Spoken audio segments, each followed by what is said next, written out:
They've improved on paper, but have they improved? That's not a crazy statement. I'm not crazy. I have some bold predictions about the Montreal Canadiens that you're going to want to stick around to hear. So grab your favorite drink. What's that? Whiskey? Whiskey. Maybe your favorite flavor of chips. Actually, give me a couple bags of chips. Dressed all over in zesty Morden. And let's talk about it. Hot dogs, get your hot dogs. Come on, get your hot dogs. All right. First of all, take this one with a grain of salt. I have like surface level stats for all of these takes. But that's kind of fun, right? Like going off a feeling. I got into a conversation earlier today with my father-in-law, who his birthday was yesterday, so happy birthday. And the conversation started about the Montreal Canadiens and a little bit about how on paper they've improved, but have they improved? And we said you can look at the stats, you can drill down on them hard, and that's all good and well. And you could kind of predict how many goals everyone's going to achieve and how many goals teams typically need in order to get how many points in order to reach the playoffs. But sometimes it's not about that. I mean, my opinion literally is that it's usually about that, but sometimes a team digs deep, like the Washington Capitals last season. That was a team where everyone on the team, they were firing on all cylinders. Kind of like this channel. There's no hockey, but people are still craving the hockey content like mad. Thank you so much for your support. Thank you, new subscribers, for joining the community. I'd also like to remercier mes nouveaux subscribers in French. Anyway, je remarque que tu commentes dans les commentaires en bas. Thank you for showing up and showing support, even though I don't, speak your native language very often anyway, or well. But let's get into this. And again, take this with a grain of salt. A lot of these are basically guesses, and it's going to go from the least bold take to the most. So starting off with the least spicy take, the penalty kill will decline significantly. In 24-25, Montreal posted an 80.9% penalty kill, ranking 9th in the league, and they led the NHL with 208 kills. That's probably the most remarkable thing about the 24-25 Habs. Everything all together was, mind-blowing. But what a stat they put up for penalty kills. And of course, they've lost some PK pillars. David Savard retired. Dvorak gone to Philly, and he got that bag. And Yoel Armia, who I recently put a members only video up about, they all played critical roles on that PK. Without those veterans, I predict the efficiency is going to go down significantly. At least in the early season, they're probably going to experiment a little bit and try to find some chemistry, which brings me to my next take. We're adding a little bit of spice here. This might be like a regular Frank's Red Hot on the Scoville scale. Alex Newhook breaks onto the penalty kill. Suzuki, Evans, Anderson, they're going to be lock-ins for the PK. I think there's a lot of chatter online that Bolduc would be a good fit. And I don't disagree, but I think that Alex Newhook will earn maybe more consistent PK shifts. He's shown strong defensive awareness 5-on-5, and some early depth charts show him slotted into the PK with the potential to be on the first PK unit with either Anderson or Evans, or potentially on the second PK with Suzuki.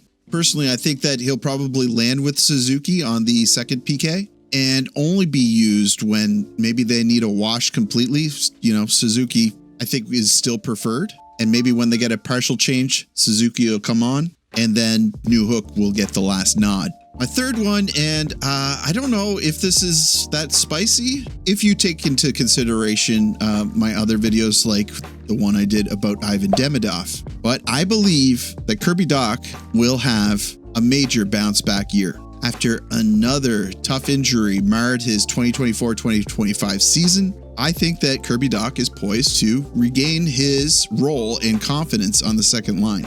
With Ivan Demidov set to inject that second line with youthful speed, creativity, and a scoring punch, I think that line finally works. They find their key. And wouldn't you know it, it was with a highly touted offensive weapon and current Calder favorite, Ivan Demidov. So if that line gels, expect Dach to anchor it and deliver some consistent secondary scoring. I think it'll change the perception of him. It will galvanize his reputation a little bit. And it's a contract year, so it could mean long-term plans with Montreal. At number 2, this feels like a long time coming, but it shouldn't be. 2 50-point seasons, 21 years young. He's proven enough, for me anyway. But we will say goodbye to Juraj Slafkovsky. No more short slumps. This is the season that Slafkovsky fully rounds into a reliable offensive driver.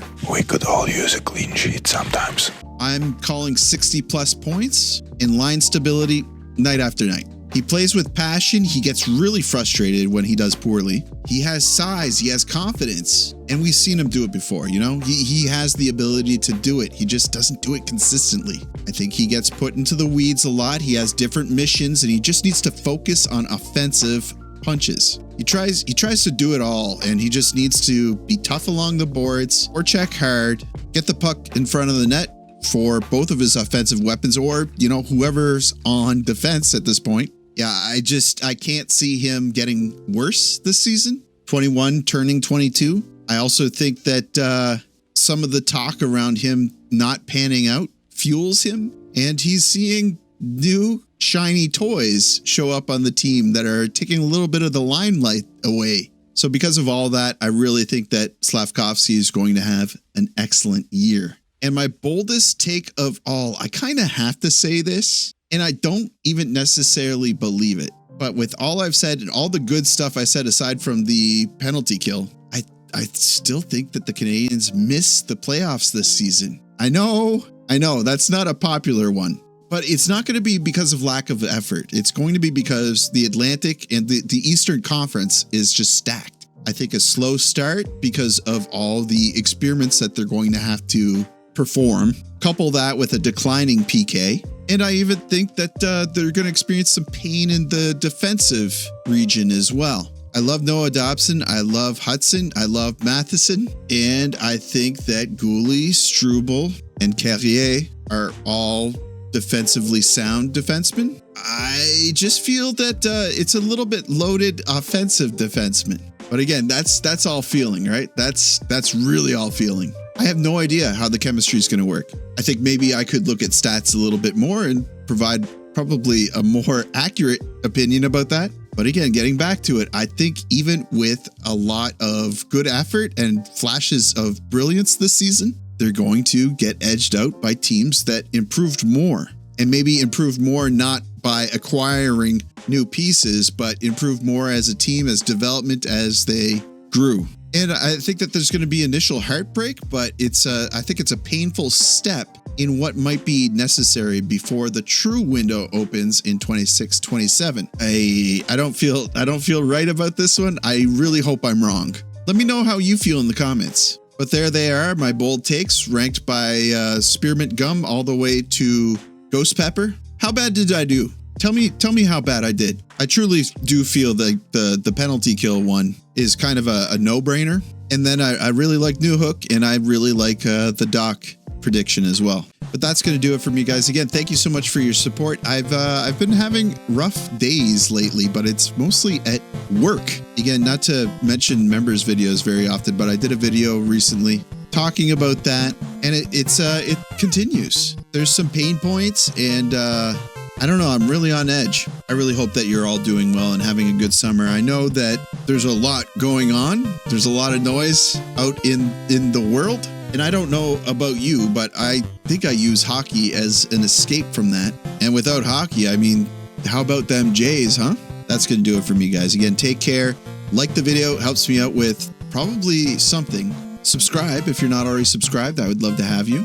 And as always, I will see you down in the comments.